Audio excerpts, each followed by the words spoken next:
नमस्कार, आप देख रहे हैं सी न्यूज भारत और मैं हूं आपके साथ प्रिया श्रीवास्तव। वक्त हो गया है उत्तर प्रदेश बुलेटिन का। एक बार फिर से रुख करेंगे उत्तर प्रदेश के खास और चुनिंदा खबरों की तरफ। इटावा के बहारीपुरा मोहल्ले के सर्राफा कारीगर की पत्नी समेत उसके 3 बच्चों की संदिग्ध परिस्थितियों में मौत हो गई, जिसकी सूचना स्वयं पीड़ित पति द्वारा सोशल मीडिया के जरिए दी गई है। मामला आखिर क्या है, ये सनसनीखेज देखिए इस रिपोर्ट में। इटावा में कोतवाली थाना क्षेत्र अंतर्गत बहारीपुरा मोहल्ले में उस समय सनसनी फैल गई जब क्षेत्रवासियों को सूचना मिली कि सर्राफा कारीगर मुकेश वर्मा की पत्नी समेत उसके 3 बच्चों की संदिग्ध परिस्थितियों में मौत हो गई है। इस वारदात की सूचना स्वयं मुकेश वर्मा द्वारा सोशल मीडिया के जरिए दी गई। उन्होंने बताया कि हमने मिलकर आत्महत्या का प्लान बनाया था, इसी के चलते ये हत्याएं हुई हैं। उसने भी आत्महत्या करने की कोशिश की थी, लेकिन जीआरपी पुलिस द्वारा उसे बचा लिया गया। इस सनसनीखेज वारदात की सूचना मिलते ही SSP Sanjay Kumar Verma, SP city Abhaynath Tripathi, CO city Amit Kumar Singh, SDM Vikram Raghav, कोतवाल विक्रम सिंह चौहान और फॉरेंसिक टीम ने तुरंत मौके वारदात पर पहुंचकर जांच पड़ताल शुरू कर दी है कि आखिर ये हत्या है या फिर आत्महत्या। वजह ये हमारी जो घटना कल हुई है, जो घटना होने जा रही थी करवा चौथ के 1 दिन पहले ही। क्या आखिर ऐसी वजह रही? क्या वो कुछ 8-10 साल से घरेलू कुछ उलझन दिमाग में चल रही थी, उस चक्कर हम सहन नहीं कर पा रहे थे। उसके बाद अभी 2 साल से दिल्ली से और टेंशन हमारे ऊपर ज़्यादा लग गई, वो झेलना मुश्किल था। तो मैडम बोली क्या टेंशन हमें ऐसा मन हो रहा हम ख़त्म हो जाए। तो बोले अगर तुम खत्म हो तो संगे हमें लेकर चलिए, नहीं तो तुम्हारे पीठ पीछे कोई देखने वालों नहीं है, ना हमारे मायके कोई सक्षम वालों है, तो ना बच्चा ऐसे जो नौकरी करके घर चलाए ले, खर्चे सबके है भी है, जाना साथ में लेके जाना। तो अभी करवा चौथ की पहले ऐसी बन के हमने आज हम खत्म होने जा रहे थे, बोले ऐसा काम ना करियो संग ही करियो। फिर बाद में बोली करवा चौथ हो जाने तो बाकी बात देखिए, अब दिमाग ना लगाओ। ठीक, फिर हम चले गए कानपुर, जाना बाहर कहीं गए थे, कानपुर ही गए थे शायद। उसके बाद लौट के आए, कल जो पूरा व्यवस्था बनाई गई तो उन्होंने ऐसा कुछ ऐसा दे दो जो मैं तड़पन ना लगे ज़्यादा, तो इसलिए नींद की गोली दी गई। वो इसलिए हमारी पहले पत्नी जो ख़त्म हुई थी ना 2003 में, तो ख़त्म होने से पहले उन्होंने नींद की गोली हमसे मांगी थी सबके सामने, केवल जहाँ सब आदमी ख़त्म हो तो तड़प है ना, कष्ट ना हो। तो सबसे पहले मैडम ख़त्म हुई, बाकी बाद बच्चा, फिर हम तो बच गए। 7 डिब्बा चले, अब याद नहीं कितने चले।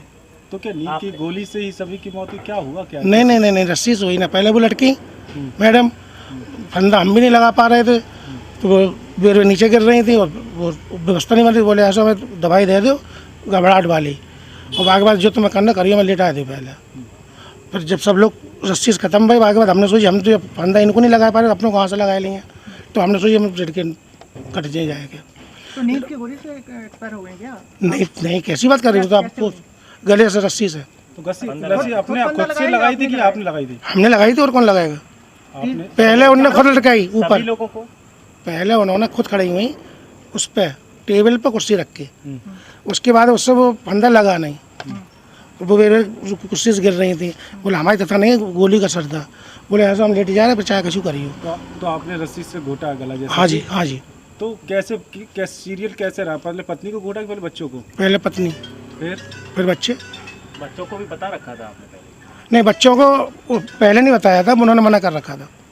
लेकिन बच्चों के जिस समय गला दबा रहे थे उस समय वो बोले पापा क्या कर रहे? हाँ बेटा हम अकेले छोड़ के जाए नहीं पे, हाथ फेरो, और जहाँ से हम संगे लेके जा रहे। तो अब आपको पछतावा है? नहीं, हमें ख़त्म होना, और हम तो पछतावा, हम तो बच गए। 7 डिब्बा के बाद आधी बच गई, तो किस्मत की बात है। तो आप ट्रेन से क्या कटने चले गए थे, आत्महत्या करने? हाँ, दो पुलिस वालों ने खींचा, 7 डिब्बे चले ऊपर। देखिए, मुकेश वर्मा नाम के व्यक्ति हैं, सर्राफा का काम करते हैं, और उनके परिवार में पहली शादी 5 महीने तक पता चला है उनकी हो चुकी है, दूसरी पत्नी है, और उनके जो है 4 लोगों की मृत्यु हुई है, उसमें पत्नी समेत 3 बच्चे हैं, जिसमें 2 लड़कियां हैं और 1 लड़का है छोटा। तो 4 लोगों की मृत्यु हुई है। अभी प्रथम दृष्टया जो लग रहा है, जो पूछताछ की गई, मुकेश वर्मा को पकड़ लिया गया है। मुकेश वर्मा स्टेशन से गिरफ्तार हुए हैं, और जहां तक जानकारी हुई है कि वो रेलवे स्टेशन पर स्वयं आत्महत्या करने के लिए गए हुए थे। रेलवे ट्रेन जो जा रही थी उसके नीचे स्वयं लेट गए थे और उन्हें बताया कि ट्रेन गुजर गई, उनको खरोच हालांकि आई। उसके बाद आरपीएफ ने, चूंकि ट्रेन खड़ी हो गई जब वंदे भारत एक्सप्रेस तो मरुधर एक्सप्रेस, तो उस पर जो है उनको फिर आरपीएफ के लोगों ने निकाल लिया है। और उनसे जो पूछताछ की गई प्रथम दृष्टया, तो वो कुछ आपसी विवाद, जो घरेलू विवाद होता है, उससे तंग आकर के इस तरह का निर्णय पूरे बच्चों को और पत्नी समेत आत्महत्या करने का निर्णय लिया था। उसी क्रम में उन्होंने जो है नींद की गोलियां इत्यादि दी है, बरामद भी हुआ है। और उन्होंने ये भी बयान में स्वीकार किया है कि चूंकि मैं काफी फ्रस्ट्रेट चल रहा था और पारिवारिक विवाद से मैं इतना फ्रस्ट्रेट हो गया था कि हम पत्नी और बच्चे सभी मिल करके आत्महत्या का निर्णय लिए थे। बाकी कुछ बातें और भी हैं जो कि वैज्ञानिक साक्ष्य आप देखोगे, फॉरेंसिक टीम हमारी पहुंची हुई है। सबके गर्दनों पे कहीं न कहीं से कुछ लिगेचर मार्क भी दिखाई दे रहा है और खून का एक बूंद भी कहीं नहीं है, आपने देखा भी होगा। चूंकि तो इसलिए प्रथम दृष्टया ऐसा लग रहा है कि आपसी सहमति से इन्होंने जो है अपने मृत्यु को जो है खुद इन्होंने जो है चुना है। बाकी इसकी जो भी फॉरेंसिक जांच होगी, साथ ही साथ इसमें जो भी इसमें पोस्टमार्टम की रिपोर्ट आएगी, तदनुसार आपको अवगत करा दिया। देखिए, जो इसमें 3 बच्चे हैं और 1 पत्नी है उनकी, और उसमें 3 डेड बॉडीज नीचे हैं ग्राउंड फ्लोर पर और 1 डेड बॉडी है ऊपर पड़ी हुई है। पत्नी की उम्र लगभग 40 से 42 साल है और 3 बच्चे हैं, जिसमें सबसे बड़ी बेटी जो पहली पत्नी की उनकी 19-20 साल उम्र है, दूसरी जो है 15-16 साल की है और एक बेटा जो है लगभग 10-12 साल का है। तो 3 जो बच्चे थे और पत्नी सहित उनकी मृत्यु हुई है। और मुकेश वर्मा जो कि पुलिस कस्टडी में है और वो भी खुद ट्रेन से कटने गए थे, उनका एक पुलिस कस्टडी में एक उनका जो व्हाट्सएप पे आया हुआ जो एक सुसाइड नोट भी है, उसमें उन्होंने लिखा है कि पारिवारिक विवाद के कारण तथा कुछ अपने और जो पारिवारिक कलह था उसकी वजह से इन्होंने आत्महत्या करने, पूरे परिवार की सहमति के साथ निर्णय लिया था और नीति गोलियां वगैरह भी खाई थी उसमें। और तो इस प्रकार से उन्होंने मृत्यु को सभी पूरे परिवार की सहमति स्वीकार किया था। इससे पहले भी उन्होंने ये बात बताई कि हमने कई बार निर्णय लिया था, लेकिन इस बार इन्होंने अंतिम रूप से निर्णय लिया था मरने का। पहले उन्होंने पत्नी और अपने आपस में बात किया और उसके बाद जो है उन्होंने स्वीकार किया कि बच्चों को भी इसमें कंसेंट कराया गया कि बच्चे हमारे बार तुम लोग भीख नहीं मांगोगे और निश्चित तौर से तुम लोग भी हमारे साथ जीवन समाप्त करो, चूंकि हमारे बाद मरने के बाद तुम लोगों का क्या होगा। तो इस प्रकार से इन्होंने मृत्यु को गले लगाया है और फिर भी इसमें जो भी और जांचें हैं, जो भी और तथ्य हैं, उस पर भी कार्रवाई की जा रही है। पंचायतनामा पोस्टमार्टम की कार्रवाई कराई जा रही है। बाकी जो मुकेश वर्मा से पूछताछ की गई है, आप देख रहे होंगे काफी विषाद की स्थिति में, बोलने की स्थिति में भी नहीं था, लेकिन कुछ बातें उनसे की गई हैं। उन्होंने स्वीकार किया है कि अपने पारिवारिक कलह की वजह से हम आत्महत्या करने का निर्णय हम लोगों ने लिया था। इटावा से सी न्यूज संवाददाता देवेंद्र सिंह की रिपोर्ट। इसी के साथ रुक करेंगे बुलेटिन की अगली खबर का। महाराजगंज के ग्राम सभा ओड़वलिया के समीप एक ट्रैक्टर और बाइक में भिड़ंत हो गई। हादसे में बाइक सवार गंभीर रूप से घायल हो गया। मामला क्या है, इस रिपोर्ट में देखिए। महाराजगंज में निचलौल थाना क्षेत्र के ग्राम सभा ओड़वलिया के समीप सोमवार की शाम को एक ट्रैक्टर व बाइक में भिड़ंत हो गई। इस हादसे में बाइक सवार नेपाल के नवलपरासी जिले के भुजहवा निवासी विशाल यादव गंभीर रूप से घायल हो गए।